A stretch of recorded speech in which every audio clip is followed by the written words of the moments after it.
touched my fib. That was some classy shit right there. I'm glad the big 666 is still up there, by the way. I really like the idea of somebody walking in, not knowing exactly what's happening, and just assuming that we are the friendliest bunch of devil worshippers. Just, oh, they are so lovely. Thank you very much for having me. It's very exciting to be here with these incredibly inspiring people. When I first had to think about what inspired me, I was a little bit stumped, and I have to admit I nearly put together 6 minutes about Ewan McGregor's ass, because, whoa, inspiring. But then I decided to sit down and actually think, and I've come back to the very reason why I love my job and why I'm inspired to stay a part of the comedy industry. See, the further and further I immerse myself into comedy, the more clear it's become to me that in many ways, comedy is the voice the world is comfortable using to tackle important issues. And it's through comedy that we're able to discuss problems that are otherwise too tricky or too sensitive to articulate. Issues surrounding politics, race, religion, sexuality, subjects such as rape, depression, domestic violence and equality are all currently being joked about all over the world. And I have to admit, sometimes that isn't done well. The subject matter isn't treated with the respect that it should be, and sometimes people use these subjects for a cheap punchline instead of what they should be used for. But increasingly, I've seen comedy bringing down walls and creating platforms where people can comfortably listen to confronting opinions. By making these subjects so relatable and so funny, comedians are making them less scary. I'm sure that if I asked a bunch of my friends whether they'd like to come and watch a 50-minute chat on racism in Australia, they'd probably give it a miss. But if I were to ask them to come and see Amir Rahman, Khaled Kalafala, Ronnie Chang, Matt O'Kine, Michael Hing, or so many other amazing comedians give their take on that issue in the Comedy Festival, the rooms literally sell out.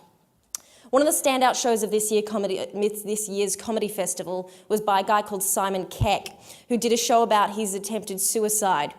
Now, when Simon first told us that he was going to do that show, we all went, oh, good. Oh, that's going to go down well. But it was an amazing, amazing, amazing show. It was a brilliant show. I hope some people here got to see it. He took something that no one wants to talk about, because nobody wants to talk about suicide, and night after night he had people discussing it and thinking about it, all because he managed to make them laugh at the same time. Comedy is powerful. An example which I think really strikes a chord with our generation, it did with me, was Tina Fey's impression of Sarah Palin in the lead up to the US presidential elections of 2008. Who here saw one of those? They were brilliant, right? Now, political scientists found that watching Tina Fey's impression of Sarah Palin on Saturday Night Live was associated with young Republican and independents becoming less likely to support the 2008 Republican ticket.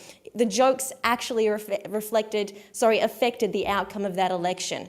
Now all we need is for somebody in this country to figure out how to do a really good Tony Abbott impression, and I'll be feeling much, much better. When I am gigging at the most, I will spend about 6 nights a week talking to rooms full of people. Now, these people have an expectation, and that is that I make them laugh. That is my job.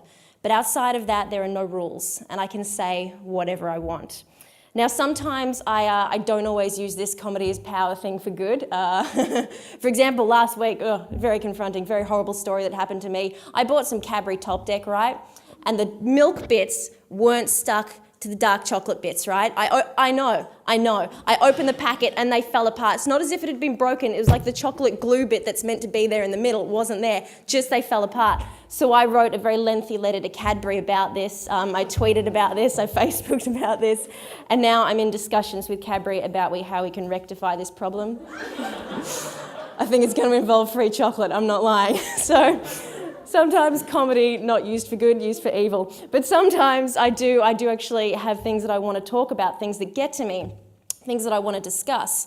One of the things I want to discuss relates to the fact that every time I get interviewed about comedy, one of the first questions I'm asked is how I feel about being a female in comedy, because that's still a thing, apparently.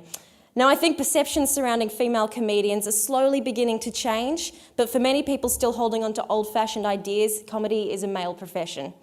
Sport is another area where ladies aren't being recognised as highly as their male counterparts. Now, I've had trouble finding the exact data on this because it changes depending on where I look, but I believe that something like 3% of television coverage of sports is dedicated to women, just 3%, and that melts my mind just a little bit.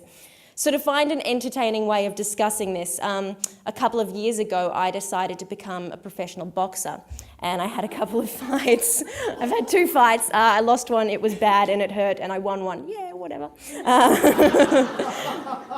I used this all as fodder for a show that I decided to call $1 Million Tegan. It was a show about, thank you. It was a show about female boxing, relationships between women, about my own connection with strength and masculinity. Now, if I'd invited people to come see a show called Female Boxing, Relationships Between Women, My Own Connection with Strength and Masculinity, it probably wouldn't have gone down so well. So instead, I marketed the ridiculousness of somebody like me being in a fight, and I discussed how the very first time I had a practice fight, I got punched in the vagina, or boxed in the box, if you will. It was a very successful show for me. The following year, I decided to follow this up with a show that was once again technically about sport.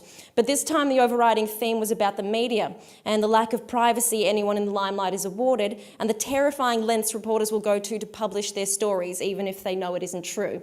However, instead of calling this show How Shit the Media Is at Telling the Truth, I called it Touched by Fev. Spoke to Brendan Favola, he's very nice. I hope, he kind of was, he's a weird guy. Anyway, we're off topic. I hope that comedy continues to be a driving force for discussion and debate. I hope that in Australia we continue to see diverse, considered and intelligent comedy being supported. It excites me and it inspires me to constantly think about the work I do, the example I set and the messages I am communicating with my audience. Thank you.